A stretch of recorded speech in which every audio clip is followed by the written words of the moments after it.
karena harus menyenangkan hati ibunya dan menahan diri tak pernah melakukan sesuatu. Penderitaan seorang ibu tak hanya sampai di sini juga, karena penderitaan ibu hanya sampai di sini juga.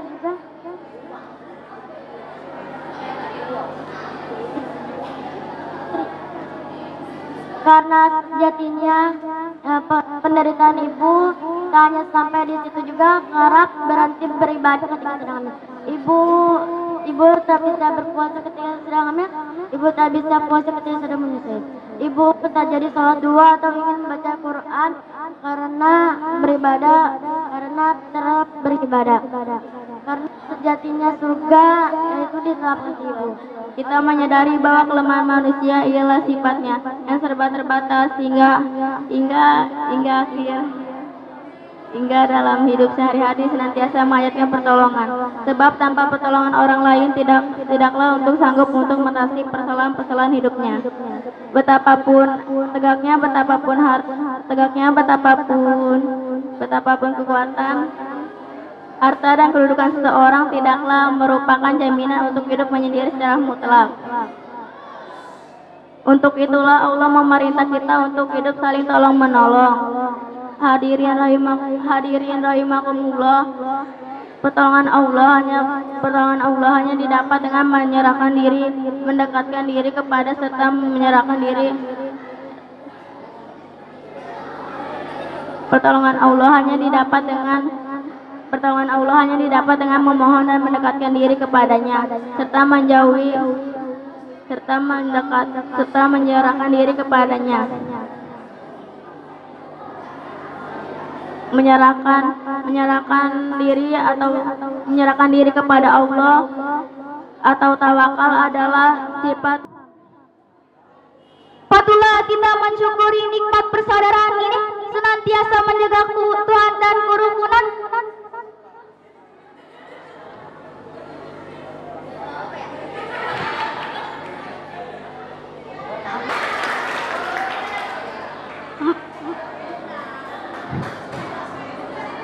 Marilah kita ingatkan kepada orang mukmin.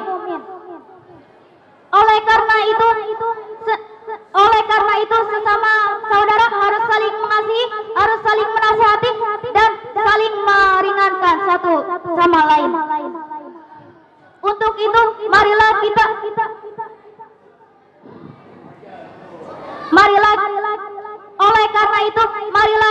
pupuk persaudaraan ini dengan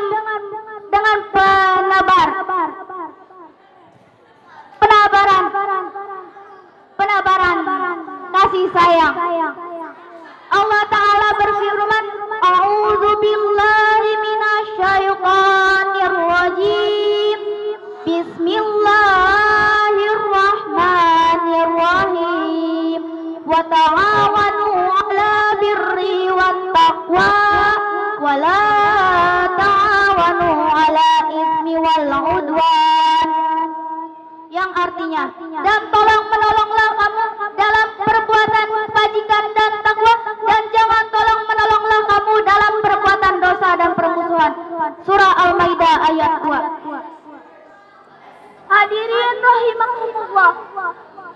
Pada kesempatan kali ini saya akan mengajak hadirin sekalian untuk menutup mata sejenak untuk membayangkan wajah kedua orang tua kita, wajah ayah ibu kita.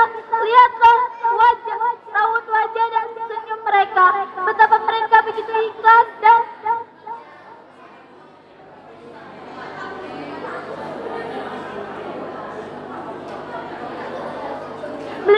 begitu ikhlas dan membesarkan dan mendidik kita. Lihatlah raut wajah dan senyum mereka, betapa mereka begitu ikhlasnya dalam mendidik kita. Ketahuilah bahwa ketika kita di dalam kandungan, ibu kita berusaha payah mencurahkan segenap kasih sayang kepada kita. Oleh karena itu, sudah sepatutnya kita sebagai anaknya harus berbakti kepada kedua orang tua. Man 'azama maulidikum tusyafi'allahu yaumal qiyamah. Barang siapa yang mengagungkan hari di kelahiran Rasulullah, maka dia akan mendapatkan syafaatnya nanti di yaumil qiyamah. Orang mengagungkan Rasulullah pertanda dia mencintai Rasulullah. Nah, kita mengaku mencintai Nabi, kita sangat-sangat membutuhkan syafaat dan pertolongannya. Lalu apa yang kita berikan kepada beliau? Sedangkan tanda cinta itu tidak cukup hanya diucapkan di bibir saja yang akan luntur. Akan tetapi tanda cinta itu harus diwujudkan dengan adanya ketaatan kepada perintahnya. Mencintai sunah-sunahnya, yaitu kita senang kepada akhirat. Di antaranya banyak membaca sholawat, dan kita tidak begitu memerlukan harta dunia. Kecuali harta itu digunakan untuk ibadah kepada Allah Subhanahu wa Ta'ala. Apa itu masa remaja? Masa remaja adalah masa penuh fantasis dalam sebuah pencarian jati diri. Namun di sanalah para remaja banyak terjebak dalam pergaulan bebas. Sangat tragis. Ternyata pergaulan bebas tidak hanya sebatas bergaul, melainkan terkadang melakukan hal-hal yang tidak disukai agama, yakni perzinahan kaum Adam dan Hawa. Apabila terjadi pergaulan bebas, maka akan timbul dampak negatif. Ulama memandang bahwa pacaran ala barat adalah kezaliman, mengandung fitnah, bahkan tergolong naif. Mau tidak mau, orang yang berpacaran sedikit demi sedikit akan terkikis peresapan keislaman dalam hatinya dan dapat mengakibatkan kehancuran moral. Nauzubillahi min dzalik. Sering kita bertanya, gimana sih pacaran itu? Enak gak ya? Dosa gak? Memang memiliki rasa cinta adalah fitrah. Ketika hati sudah terkena virus asmara, terjangkit virus cinta. Akibatnya dahsyat men. Yang diingat cuma si dia. Pengen selalu berdua. Akan makan ingat si dia. Waktu tidur mimpi si dia. Sholat pun ingat si dia. Konon katanya orang yang lagi fall in love itu rela ngorbanin apa aja demi cinta, rela ngelakuin apa aja demi cinta agar si dia tambah cinta. Yang lebih gawat lagi, pengen buktiin cinta bisa bikin perut buncit. Karena cinta didudusin bisa minum baygon. Karena cinta ditolak dukun pun bertindak. Frustasi mati gantung diri. Innalillahi wa innalillahi rajiun. Apalagi itu kalau bukan zina akibat pergaulan bebas. Pergaulan bebas tidak terlepas dari narkoba. Putus cinta, lari ke narkoba, banyak utang, lari ke narkoba, banyak masalah, lari ke narkoba, gak pakai narkoba, gagal Allah. Nah, demikian tambah lagi dosa. Allah Subhanahu wa Ta'ala telah menjadikan suatu kebaikan apabila kita bisa menahan diri dari segala suatu perbuatan. Sebagai orang beriman, kita berkewajiban menjaga dan memelihara amanat dengan sebaik-baiknya. Menjaga amanat merupakan sifat para malaikat muqarrabin, para nabi dan rasul, serta menjadi ciri khas orang-orang yang baik dan bertakwa. Allah berfirman dalam surat An-Nisa ayat 58 yang berbunyi, Innallaha ya'murukum an nu'amanati ila ahlih. Yang artinya, sesungguhnya Allah menyuruh kamu untuk menyampaikan amanat kepada orang yang berhak menerimanya. Menurut para ahli tafsir, ayat tersebut mengandung banyak hal dari pokok-pokok syarat agama. Ayat tersebut bersifat umum mengenai seluruh orang mukallaf, baik yang menjabat sebagai pengusaha maupun yang tidak. Adalah menjadi kewajiban bagi seorang penguasa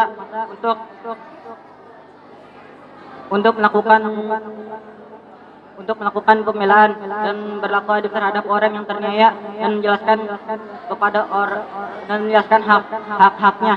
Yang demikian itu adalah amanat.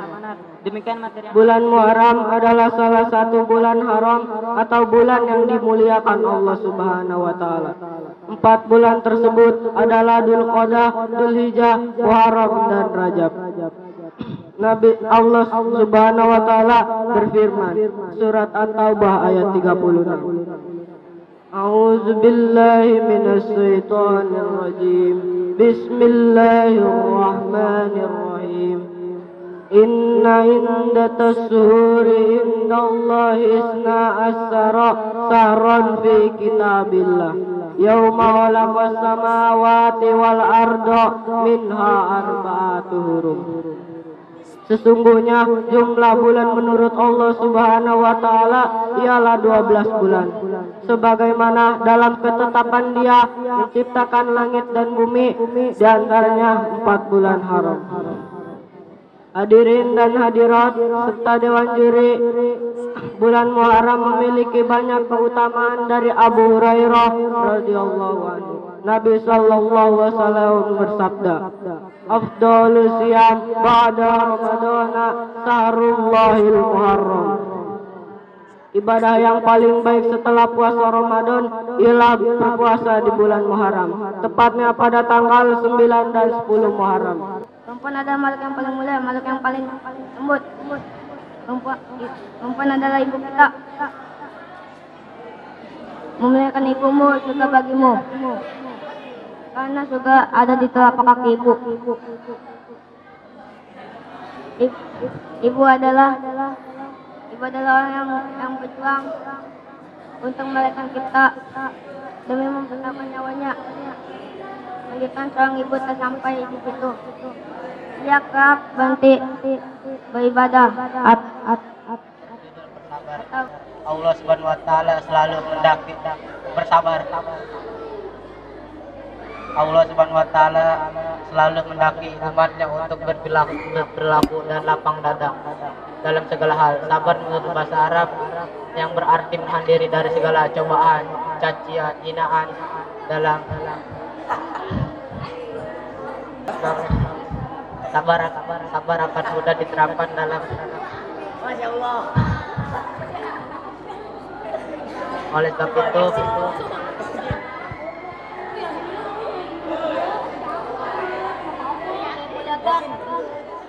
ilmu pengetahuan pemahaman mengenai pentingnya ilmu pengetahuan telah diberikan contoh oleh Allah melalui firman yang pertama turun, bahwasanya Allah mengajari Nabi Muhammad untuk membaca. Selain itu, dalam surat Al-Mujadalah ayat 11 yang berbunyi, A'udzu billahi minasyaitonir rajim. Bismillahirrahmanirrahim. Ya ayyuhalladzina amanu idza qila lakum tafassahu yafsahillahu lakum wa idza qila yansuju yarfa'illahu alladzina amanu minkum walladzina utul ilma darajat wallahu bima ta'maluna khabir. Yang artinya, hai orang-orang beriman, apabila dikatakan kepadamu berlapang-lapanglah dalam majlis, maka lapangkanlah, niscaya Allah akan memberi kelapangan untukmu. Dan apabila dikatakan berdirilah kamu, maka berdirilah, niscaya Allah akan meninggikan orang-orang yang beriman di antaramu dan orang-orang yang diberi ilmu pengetahuan beberapa derajat. Dan Allah Maha mengetahui apa yang kamu kerjakan. Jadi mengenai posisi orang yang menuntut ilmu, Allah akan meninggikan derajat orang yang berilmu. Tanpa ilmu pengetahuan seseorang akan buta dengan apa yang Rasulullah SAW bersabda tentang betapa berharganya sifat malu, sampai-sampai disebutkan bahwa malu adalah salah satu cabang dari iman. Sebagaimana hadis yang diriwayatkan oleh Abu Daud dan An-Nasai, yang artinya iman itu ada 70 sekian cabang. Yang paling utama adalah ucapan la ilaha illallah, dan yang paling rendah adalah menyingkirkan gangguan dari jalan, dan malu termasuk salah satu cabang dari iman. Dewan juri serta hadirin yang dirahmati oleh Allah, malu adalah salah satu akhlak yang paling mulia. Barang siapa yang memiliki sifat malu akan baik selamanya. Demikian manusia yang memiliki sifat malu adalah orang yang mampu menjaga dirinya untuk menghindari maksiat karena Allah dan menjalankan kebaikan-kebaikan karena Allah. Bagi siapa yang memiliki sifat malu akan mendapatkan keutamanya, yaitu yang kesatu, kunci kebaikan. Yang kedua, akhlak yang dicintai Allah. Yang ketiga, balasannya adalah surganya Allah. Cukup sekian dari saya. Allah SWT menegaskan bahwa walaupun apa itu secara kita kafir, dan dia akan diancam dengan azab yang seperti. Allah SWT berfirman, A'udzu billahi minasy syaithanir rajim. Bismillahirrahmanirrahim. Innal munafiqina fi dzulkil asfal. Innal munafiqina fi dzulkil asfal minan nar wa la tajid lahum nasir. Artinya, sesungguhnya orang munafik itu pada tingkatan akan ditempatkan pada tingkatan paling bawah dalam neraka, dan dia sekali-kali tidak akan mendapatkan seorang penolong. Hati-hatilah, jangan sampai kena rayuan oleh pemuda bermental. Zaman jurik jadian, karena sekarang zaman rawan, banyak yang hamil sebelum pernikahan. Akhirnya keluarga pun jadi kegegeran. Dia pun menyesal sepanjang zaman. Selain faktor lingkungan keluarga dan pendidikan, faktor lingkungan pergaulan mempunyai dampak signifikan dan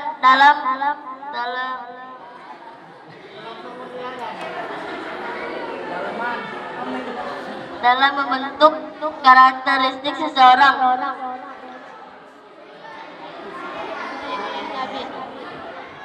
Nabi Muhammad SAW ketika beliau sedang duduk bersama para sahabat Rasulullah berkata kepada para sahabat, "Wahai sahabat, tahukah kalian golongan-golongan yang soleh? Tahukah kalian golongan-golongan yang mulia?" Sahabat berkata, "Apakah para malaikat ya Rasulullah?" Rasulullah pun berkata, "Bagaimana mungkin malaikat tidak mulia sedangkan mereka berada di sisi Allah? Ada lagi yang mulia, Nabi dan Rasul.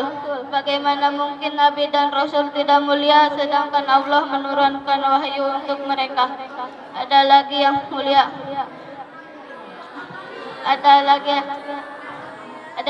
mulia, apakah kami ya Rasulullah? Bagaimana mungkin kami tidak mulia sedangkan bagaimana mungkin kalian tidak mulia sedangkan aku berada di tengah-tengah kalian? Ada lagi yang mulia, kata sahabat. Allah dan engkau ya Rasulullah yang lebih tahu. Rasulullah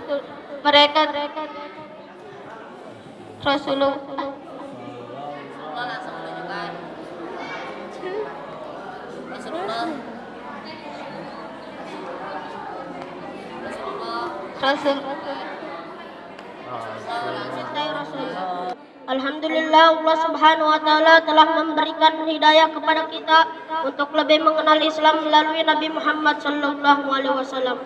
Rasulullah Sallallahu Alaihi Wasallam sangat mencintai umatnya. Sebelumnya saya mau bertanya nih, hadirin yang di sini ingin tidak dicintai Rasul? Bagaimana caranya jika ingin dicintai Rasul? Ingin tahu tidak hadirin? Yang pertama yaitu harus mengikuti ajaran Rasul. A'udzu billahi minasy syaithanir rajim. Bismillahirrahmanirrahim. Man yuti'ir rasul faqad ata'a Allah. Yang artinya, barang siapa yang mentaati Rasul, sesungguhnya ia telah mentaati Allah. Quran surat An-Nisa ayat 8. Buat apa berlimpah harta kalau tidak mau sedekah? Buat apa berkata cinta kalau tidak ada buktinya? Salah satu mencintai Rasul itu mengerjakan sholat fardu 5 waktu. Karena sholat fardu 5 waktu diperoleh dari peristiwa Isra Mi'raj Nabi Muhammad Sallallahu Alaihi Wasallam. Jadi kita harus mentaatinya. Kita harus sholat sebelum kita disolatkan. Tulisan Islam ada 5 huruf, yaitu singkatan dari 5 nama sholat fardu. Yang pertama huruf apa hadirin? Betul, yang pertama adalah huruf E, singkatan dari sholat Isya. Yang kedua huruf apa hadirin? Betul, yang pertama adalah huruf S, singkatan dari sholat subuh. Yang ketiga huruf apa hadirin? Betul, yang ketiga adalah huruf L, singkatan dari sholat zuhur atau zuhur. Yang keempat huruf apa hadirin? Betul, yang keempat adalah sholat asar, singkatan dari sholat. Yang terakhir huruf apa hadirin? Betul, yang terakhir adalah huruf singkatan dari sholat maghrib. Jadi kalau kita mengaku agama Islam kita harus sholat.